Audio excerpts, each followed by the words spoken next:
Hi guys, my name is Stefano and I'm a design strategist, but also the founder at the Strategic Design Hub, which is an online space connecting professionals innovating through strategic design.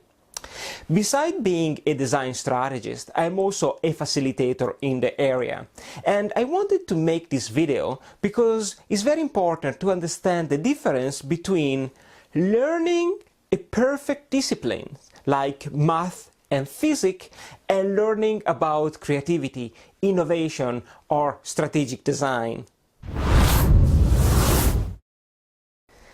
In order to understand this difference, let's get started with a very simple example that hopefully is not too painful. If you remember when you were in primary school struggling to learn math, the teacher introduced you first to the concept of numbers. Because only after you grabbed the concept of numbers, you were able to move towards the next step. That was learning the basic arithmetic operations. And only after you understood how operations work, then you were ready to move to the next level. That was understanding basic calculus. You see my point. When we learn something that someone else has already explained, we are into an incremental journey in which there is an order. You have to start from numbers, basic operation, and then you are ready to move towards calculus. And this is true in pretty much any discipline. And what we are doing in there is really what I name basic learning. Something that doesn't require you to come up with a new idea. You are just using someone else's ideas or intuition in order to progress your ability to understand math, physics, or any other subject. This kind of learning, I believe, is something that many of us experience in school. In school, we start by grasping the basic concept of a discipline, and we gradually move towards understanding more complex subjects in the same discipline. But why this incremental learning really is efficient in trying to understand subjects that have already been explained by someone else, it really falls short when we try to understand or sense making the unknown. As here, I believe, we are mostly innovators, and we convene that conventional learning is not helping us to understand the unknown.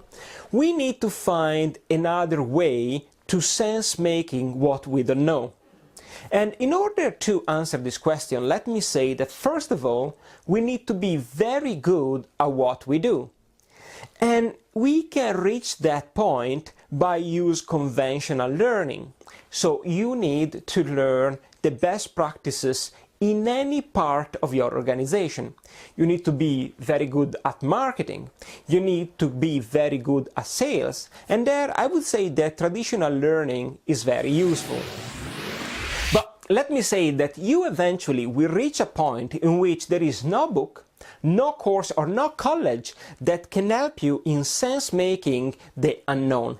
And that, ladies and gentlemen, let me say that is the ultimate challenge of the innovator. And then the question becomes, if the traditional learning is not good to lead our way towards innovation, how do we learn? And I see something that is emerging in the last 10 years, which I name network learning. Different from conventional learning, network learning is not incremental. It's something that happened by accident. Is by having a conversation with another professional, maybe in the same industry, that apparently two completely disconnected ideas collide and give birth to a new thought. Something that is unprecedented, something that is original, something that is completely different from the last solution offered to our customers. Let me say that I find this very fascinating, because it highlights the social nature of learning when it comes to innovate. Obviously, with the ability to have conversations not only with our local community, but using the web. We are able to exchange our ideas with people from all over the world. Therefore, innovation is not something that can be done only locally, but is something that can happen globally. It's something that really inspires us to create value, not only because we connect with the local community, but rather because we are able to exchange our ideas with people from different culture, with people with different background. And that brings our learning to the next level.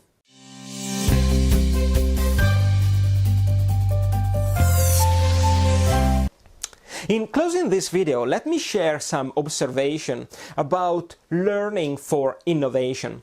First of all, learning about innovation is not something that is done to you. It's not like in school in which there is a teacher that teaches you, but rather is something that you are willing to start. It's self-driven. You need to get started with a conversation about a specific subject with other professionals.